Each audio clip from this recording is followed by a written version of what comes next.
नमस्कार दोस्तों, आज कर्नाटक प्रदेश कांग्रेस कमेटी का एक प्रतिनिधि मंडल देश के चुनाव आयोग से मिला। हम भारत के चुनाव आयोग के आभारी हैं कि चुनाव आयोग ने संपूर्ण चुनाव आयोग ने बैठकर हमारी बात सुनी। कर्नाटक में मुख्यमंत्री बसवराज बोम्मई के नेतृत्व में वोट चोरी करने का एक बहुत बड़ा षड्यंत्र और घोटाला हुआ है। ये देश का सबसे बड़ा वोट चोरी और वोटर की इंफॉर्मेशन चोरी घोटाला है। बेंगलोर में इंचार्ज मंत्री खुद मुख्यमंत्री बसवराज बोम्मई हैं और उनके तत्वाधान में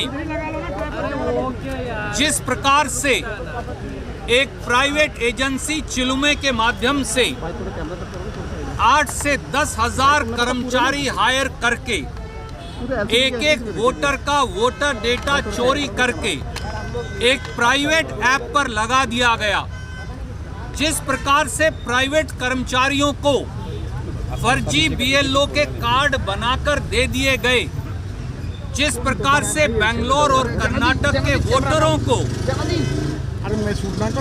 प्राइवेट ट्रस्ट और कंपनी के कर्मचारियों को सरकारी कर्मचारी बताकर उनका वोटर आईडी, उनका पता, उनका फोन नंबर, उनका आईडी, उनकी ईमेल, उनके सेल फोन नंबर, उनके परिवार की सारी इंफॉर्मेशन इकट्ठी की गई और चोरी कर ली गई। वो दर्शाता है कि ये वोट चोरी का सबसे बड़ा स्कैंडल है।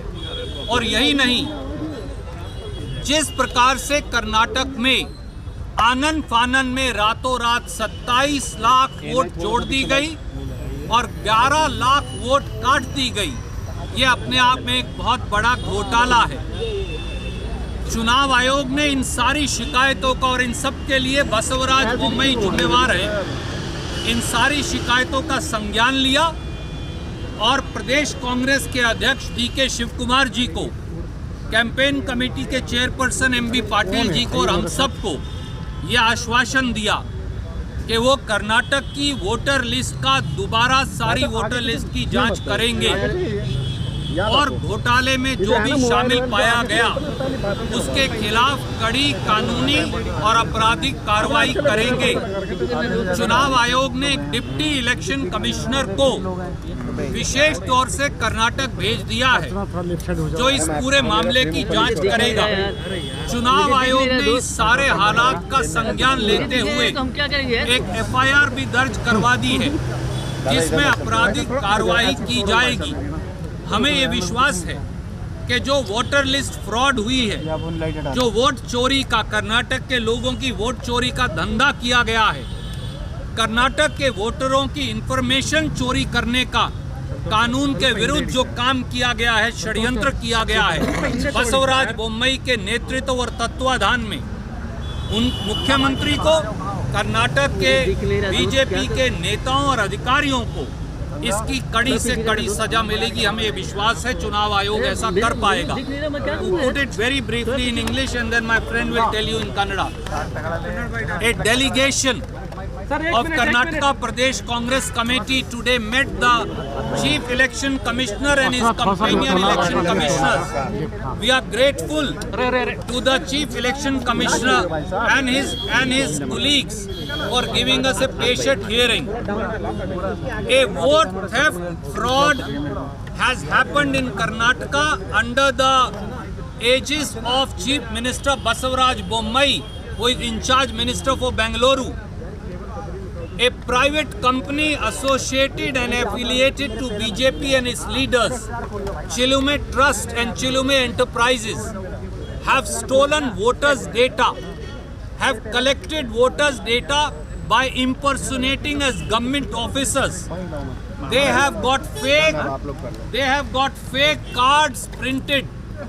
These are signed by the District Electoral Officer of Karnataka, of private contracted employees posing as BLOs of Election Commission of India. This itself proves a huge data theft electoral information, voter information theft, fraud, criminal breach of trust and conspiracy has taken place. And this entire data has been uploaded to a private app.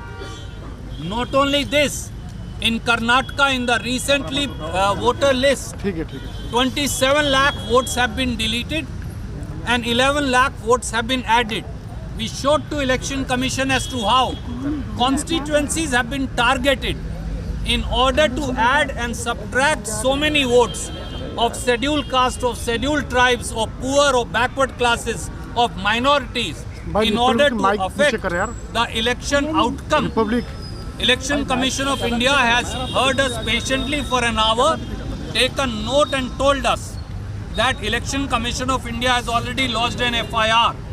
They will take criminal action. Election Commission of India has sent its Deputy Election Commissioner to Karnataka to look at and investigate the entire matter. They have assured us that they will clean the entire voter list afresh and will not let any wrongful addition or deletion happen. नमस्कार, मैं हूं मानक गुप्ता। अगर आपको हमारा ये video पसंद आया हो तो इसे लाइक और शेयर जरूर करें और हां, हमें सब्सक्राइब और फॉलो करना ना भूलें ताकि आप देश और दुनिया की कोई खबर मिस ना करें। तो जुड़े रहिए हमारे साथ और देखते रहिए न्यूज़ 24।